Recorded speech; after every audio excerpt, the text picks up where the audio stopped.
guys. I just wanted to take a moment because we're waiting on my mom right now. I just wanted to sit and talk to you guys about my hair. So, I made the decision that I wanted to cut all my hair off. I never intended on cutting it this low. It just, things happened and it kind of, just kind of snowballed into that, which I'm totally fine with. So I had started thinking about it a couple months ago and really wanted to cut it off for like a plethora of reasons. My hair was completely natural and there was so much damage and it was so thick and so dry, and trying to live on the road taking care of that was just, for me, it was just too much for my abilities on dealing with my natural hair, and the texture of it and all the things. For me, it was just too difficult and too much of a headache, and having to tie my hair up all the time causes me headaches, and I already have chronic headaches and migraines, so that was not going to work for me. So I decided that I was just going to go ahead and cut it off, because why not? I wanted to start from scratch, let my hair grow out natural and healthy. And I actually got like a lot of pushback and a lot of flack from people that I wouldn't have really expected to react that way. And they said a lot of hurtful things. And I'm gonna be honest. One of the things that was said was that I wouldn't even look good with it. And for somebody who deals with self-esteem issues and mental health issues and anxiety and things like that, that's not something I really need to hear.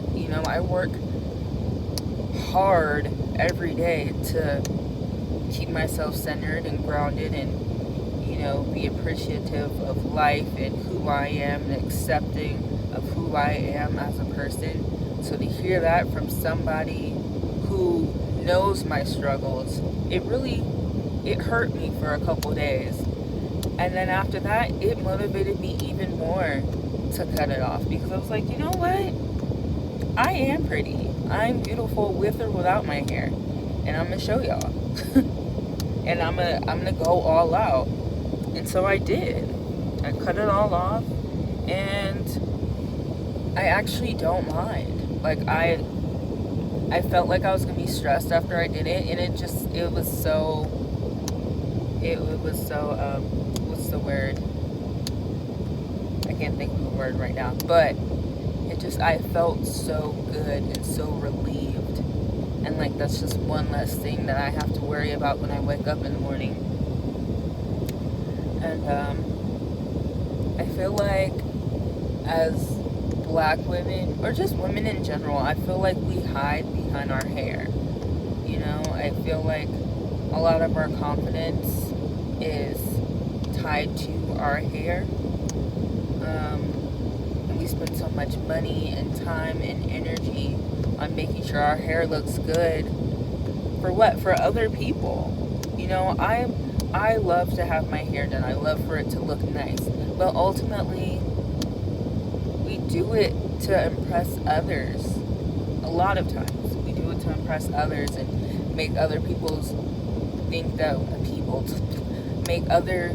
see us as elevated. We want to look like the people online. We want to look like we have money. We want to look like we're not going through the struggle every day. And I didn't want that stress anymore. This has been a journey of self-discovery for me. I'm kind of just bearing it all right now. I'm turning my life around and trying to do things differently than I would have done it before. I have less distractions, so I have more time to focus. And on some days, it's harder than others because I really have to strip back everything and come face to face with my insecurities and my mental health issues. And some days it makes you feel worse. You're like, am I regressing? Am I going backwards? But then that's when you do like the self-talk, and you just like, minute by minute, you talk yourself through the situation. And you're like, no, I'm doing better. I'm healing. I'm recognizing that I'm triggered right now, and I'm taking myself out of that dark place and doing something productive.